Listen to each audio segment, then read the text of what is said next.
comprend. Alors, Qui porte ce discours en fait, j'aurais tendance à dire que ceux qui agissent d'une certaine manière et donc qui parlent le moins, peut-être le portent le plus. Donc vous savez, les choses les plus importantes sont parfois celles dont on parle le moins. Ça, je tiens à le dire, c'est le plus intime, c'est le plus important, c'est ce qui compte en fait avant d'en parler. Et c'est une des difficultés, ceux qui en parlent le plus ne sont pas forcément ceux qui sont les plus convaincus. Je crois qu'il y a un sujet sur les actes et le discours qui est quelque chose d'important sur l'écologie. Après, il me semble que quand vous regardiez par exemple les contributions qui ont été mises sur le site du Grand Débat, vous savez, du gouvernement, il y avait des contributions absolument passionnantes, écrites, alors c'était de l'écriture, mais on peut dire que ça portait donc un discours, qui montrait qu'il y avait une aspiration individuelle à une écologie très forte, avec en même temps, j'allais dire, des points d'alerte, puisque moi j'aime bien ce mot, en tout cas je pense que l'alerte c'est une manière de faire changer le système, en disant mais il faut condamner ceux qui polluent le plus et il faut faire en sorte que les responsabilités soient plus claires. Responsabilité entre l'État, les entreprises, les acteurs publics, les acteurs privés, entre les dirigeants politiques. Ce qui se passe autour de l'affaire de Rugy, par exemple, c'est effrayant, c'est-à-dire qu'on ne parle plus que de la personne, mais au fond, il faudrait parler du contenu des politiques, vous savez. Et du coup, la question du discours sur l'écologie, c'est qu'on assiste à une sorte de confusion entre qui l'incarne le mieux, peut-être Nicolas Hulot, c'est ça que vous voulez me faire dire, mais au fond Nicolas Hulot, ce qu'il a fait, c'est que il est un des hommes les plus populaires de France, il porte le discours le plus entendu, mais quelque part, il n'a pas dessiné suffisamment, me semble-t-il, ce que pourrait être le contour de cette société. Il était l'émetteur légitime reconnu, en tout cas par les Français, et il n'a... Sauf que les Verts n'ont pas voulu. Non, mais on s'en fiche des Verts. Ah non, on s'en fiche pas, parce que Hulot, c'est comme la reine d'Angleterre, tout le monde l'aime tant qu'il ne prend pas de décision.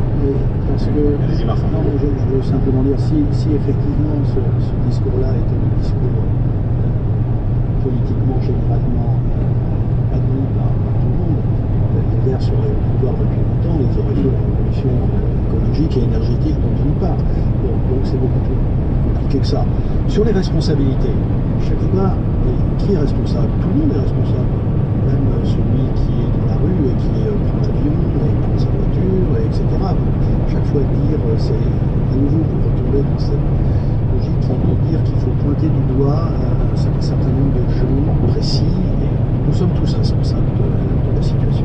Si les gens, je veux dire, quand ils se révoltent, par exemple, en attaquant l'État devant la justice, ce que moi-même j'ai trouvé absolument ridicule. L'affaire du siècle, hein, c'était l'affaire du siècle. En 2018.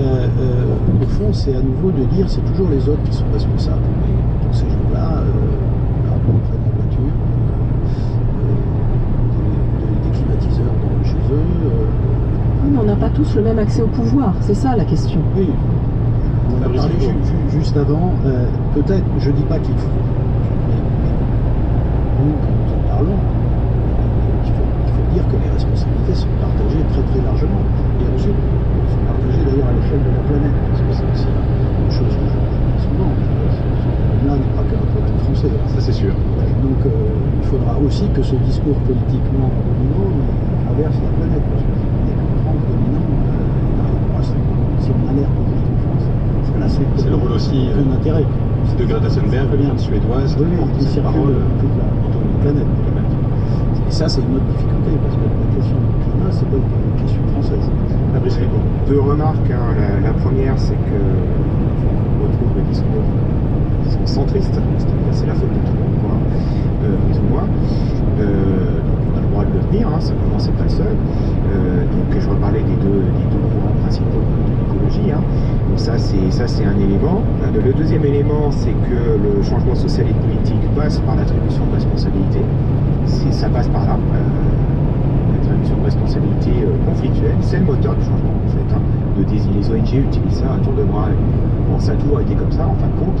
Les entreprises font la même chose. C'est-à-dire que c'est pas moi c'est l'aviation. Dans le numérique, c'est pas nous. Nous, on est la solution, c'est l'automobile. Et là, chaque secteur. Est-ce qu'il est efficace, ce discours, le discours dont on parle depuis le début de l'émission, compte tenu de ce que vous venez de dire, Fabrice Rigaud? Est-ce qu'il est efficace? Chacun a tendance à dire que le discours de l'autre est inefficace. Le discours tous coupables, l'autre courant, il dira ça sert à rien. Ça sert pas complètement à rien, à mon avis, parce qu'il y a un lien entre le changement collectif et le changement individuel. Maintenant, pouvoir est inégalement réparti. On peut objectiver très facilement que certains citoyens consomment beaucoup plus de planètes que d'autres. Je pense que j'ai passé beaucoup de samedi sur les ronds-points et sur les manifs à Paris, Gilets jaunes. Effectivement, c'est la première revendication. Qu'est-ce que vous embêtez avec cette taxe carbone? Alors que, un, ça ne sert pas l'écologie, et deux, ça ne fera pas changer, puisqu'on est dépendant de la voiture, et c'est pas parce qu'on aime la voiture, c'est parce qu'on est dépendant de la voiture, et trois, on n'est pas les facteurs principaux de problème. Il doit y avoir une politique, disons équitable dans ce domaine. Et c'est le même blocage qu'on trouve dans les négociations climat à l'échelle internationale. Les pays riches qui en sont ceux qui ont le plus pollué historiquement, sont ceux qui ont donné des leçons pendant un certain temps, qui continuent à en donner mais qui font pas grand chose. Et le pays peut-être qui change le plus aujourd'hui, c'est peut-être la Chine. Donc c'est la Chine qui fera la question de la responsabilité, elle est subjective. Il y a des critères. Après, je ne dis pas qu'on peut arriver à un consensus sur les responsabilités, parce qu'après, c'est divergence politique. Divergence politique, c'est une question de conviction. Mais ça s'objective, c'est pas des choses en l'air. Je voudrais revenir sur ce qu'on disait tout à l'heure, sur l'aspect scientifique. La science, dans ce débat, tient un rôle fondamental et elle n'occupe peut-être pas d'ailleurs la place qu'elle devrait occuper. C'est aussi par des faits scientifiques que passe ce discours. C'est ce que rappelait d'ailleurs Greta Thunberg devant les députés à l'Assemblée nationale avant-hier en citant une des pages du rapport du GIEC. Il y a un autre facteur de transmission, un autre vecteur, et vous en parlez aussi, Lucie Schmitt, c'est l'émotion. Est-ce que le discours qu'on entend, ce discours dominant, passe aussi par l'émotion pour aller toucher les citoyens? Oui, bien sûr, parce que moi je crois que l'écologie a quelque chose à la fois de très intime. Je pense que ça relève de l'intime conviction, la question du changement, de l'importance du changement qu'elle nécessite. Et de ce sens, je rejoins l'idée qu'on est tous responsables. On doit tous être intimement convaincus. Et je pense que comme on est au fond écartelé, chacun d'entre nous est ambivalent vis-à-vis de l'écologie, même lorsqu'on est très écologiste, on fait partie de cette minorité active qui est fabriquée sur le compte, à un moment ou à un autre, on se dit « Ah ben non, là j'arrête, j'en ai marre ». Et donc cette question émotionnelle, cette façon dont la littérature, les arts, le cinéma, l'image peut permettre de mettre en scène cette ambivalence et d'une certaine manière entraîner une accélération dynamique de transformation plus forte, c'est quelque chose d'essentiel. Moi, avec des amis écrivains, j'ai créé un prix du roman d'écologie, par exemple, et au début, on nous disait, mais ça n'existe pas en France, le roman d'écologie, ça existe aux États-Unis, avec le nature writing, etc. Et pas du tout, en fait, chez les jeunes romanciers notamment, et c'est pour ça que je pense qu'il y a un mouvement générationnel important, parce que quelque part, ressentir dans son corps, ressentir la canicule tous les 5 ans et non plus tous les 25 ans, je pense que ça fait des différences, avoir l'angoisse de ce qui peut se passer, ça fait des différences. Et du coup, la question de la mobilisation est importante et en tout cas, elle se reflète dans l'aspiration culturelle, dans l'aspiration romanesque, beaucoup au cinéma, beaucoup avec l'image. Et c'est quelque chose qui existe en France sans que ça ait été vraiment défermé ou décelé, peut-être parce que, d'une certaine manière, le modèle à la française est encore un modèle nous excite beaucoup, alors que les Français ont déjà beaucoup changé. Juste un petit instant sur la question de la responsabilité, très rapidement. Moi, je pense qu'effectivement, il faut que chacun reconnaisse sa responsabilité individuelle, mais je pense que sur la structuration de la responsabilité collective, il y a un certain nombre de personnes qui sont plus en situation de le faire que d'autres. Ceux qui ont le pouvoir économique, d'abord, ceux qui ont plus d'argent là, mais aussi ceux qui ont le pouvoir politique parce qu'ils régulent, ils décident de l'impôt et ils montrent le cap. Je pense qu'attaquer l'État, et je terminerai là-dessus, moi je suis un fonctionnaire. Je trouve qu'il y avait des maladresses dans la pétition de la fin du siècle, mais j'ai compris qu'il y avait là une demande aussi que l'État joue son rôle, que pour l'instant il ne joue pas sur la question écologique. Marc Foncave, puis Fabrice Philippon. Oui, je voulais dire que si ce discours-là, effectivement, n'est pas très efficace, c'est parce que pourquoi les mouvements écologistes ne sont pas plus majoritaires aux élections, pourquoi ils ne sont pas, etc. C'est parce que s'ils se limitent à ce discours émotionnel, d'alerte, au fond de catastrophisme, sans jamais, au fond, faire des propositions concrètes, parce que moi, les dernières propositions à peu près sérieuses que j'ai vues, c'est celle de Berger et Hulot, les 66 propositions. Il me semblait que là, il y avait un acte un peu original, mais c'est très rare. Évidemment, Greta ne propose pas du tout, je ne sais pas d'ailleurs comment il faut faire. Mais donc, à l'inverse, on pourrait compléter ce discours environnemental, confiance dans la capacité de l'homme de résoudre des problèmes, de montrer ce qui se fait quand même plutôt que de montrer toujours ce qui ne se fait pas, etc. Donc, et à la fin, ça explique pourquoi on n'a pas envie de voter vert massivement, quoi.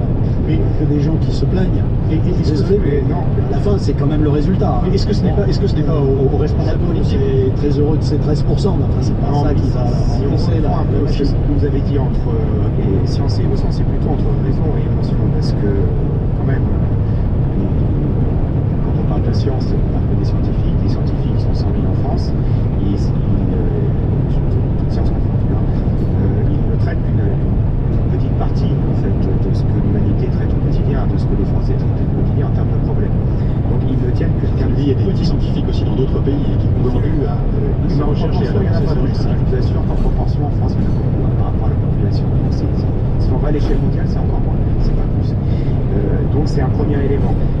Ils ne tiennent qu'une petite partie des problèmes, c'est un premier élément. Le deuxième élément, c'est que les écolos, depuis les années 70, avancent de tonnes de propositions. Alors pourquoi est-ce qu'on considère que c'est pas sérieux? C'est ça la question qui me semble intéressante. Qu'est-ce qui est sérieux et qu'est-ce qui est pas sérieux? Et surtout, qui est-ce qui décide de ce qui est sérieux et de ce qui est pas sérieux? Donc, je vous disais tout à l'heure dans mon exemple avec Renault que ce think tank explique que ce qui est sage, donc sérieux, c'est la voiture électrique et c'est pas sérieux. Bon, ça c'est une configuration assez classique de controverse environnementale, des commerciales et plus généralement, disons, de controverse sociale, c'est-à-dire que les économistes syndicalistes c'est pas sérieux, les écolos c'est pas sérieux, mais par contre l'État c'est sérieux, le Renault c'est sérieux. Bon, donc la question, on retrouve cette question de qui tient le discours, qui arrive à passer pour sérieux auprès de quelle quantité de population, de telle manière à finalement continuer à garder une part du pouvoir plutôt que de changer. À un certain moment, il faudrait que le sérieux change un peu de côté. Et je pense que justement, ce qui depuis quelques années, on va dire, pourquoi tout le monde est obligé de se justifier au moins un petit peu par rapport à la question de l'écologie, c'est que le sérieux a changé de côté. C'est-à-dire tous les gens qui rigolaient en disant l'écologie c'est pas grave, ne vous inquiétez pas, on va s'en sortir. Enfin, on connaît la litanie de toutes les objections. Aujourd'hui, ils sont un peu coincés, ils sont obligés d'être un peu plus sérieux, justement, d'argumenter un tout petit peu plus, de ne pas se contenter de dire c'est pas sérieux. Ils sont obligés d'aller un peu sur les chiffres, s'aperçoivent que ouais, c'est compliqué, donc vos solutions elles marchent pas.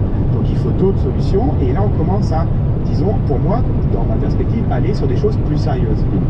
On voit dans ce que vous dites, Fabrice Flibaud, que la résolution des problèmes causés par l'évolution du climat et par le réchauffement climatique se fait à plusieurs niveaux. Il y a celui des entreprises, vous y êtes revenu à plusieurs reprises, il y a aussi celui des États, et c'est peut-être là aussi que se trouve la clé principale, aussi Schmid. Le discours écologiste dont on parle depuis le début de cette émission, qui est une émission parfois de dominant, il est à la fois donc, d'un côté scientifique, il va vers la raison, de l'autre vers l'émotion. Tout ça semble, à vous entendre, insuffisant. Encore une fois, on y revient. Qu'est-ce qui manque? Bon, d'abord, il manque par rapport à ce que disait Marc sur l'idée que les écologistes c'est juste un discours gauchiste et d'alerte.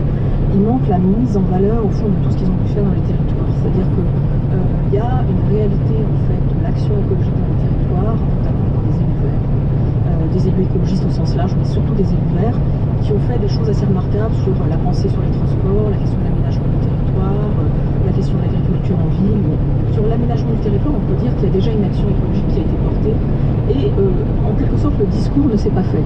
Et ça c'est aussi illustratif au fond de ce qu'on est en France, c'est-à-dire qu'on adore avoir effectivement des discours très salauds, des discours antagoniques, et le discours de la réalité de ce qui a déjà été fait et de ce qui reste à faire, et le discours qui implique l'action. On parle de discours efficace ou pas depuis le début de l'émission, et je me disais qu'est-ce que c'est qu'un discours efficace en fait? Est-ce que c'est un discours qui convainc l'auditoire là dans le court terme, ou est-ce que c'est un discours qui enclenche quelque chose, une nouvelle grille pour dire l'efficacité et le réalisme, une nouvelle manière de dépenser l'argent, une nouvelle manière de faire de la hiérarchie de la recherche? Donc on doit se poser la question du discours efficace et de qui le porte efficacement. Du coup, moi je réinsiste, on a pas mal parlé des entreprises, moi je réinsisterai volonté sur le changement générationnel. Peut-être qu'en vieillissant, je me convainc que c'est aux autres de faire, mais c'est pas vraiment le cas. Ce qui me semble important, c'est qu'on voit bien, par exemple, il y a eu ce manifeste des étudiants de grandes écoles portés, par exemple, qui disaient moi je veux pas aller dans une entreprise si quelque part elle ne reprend pas à son compte les questions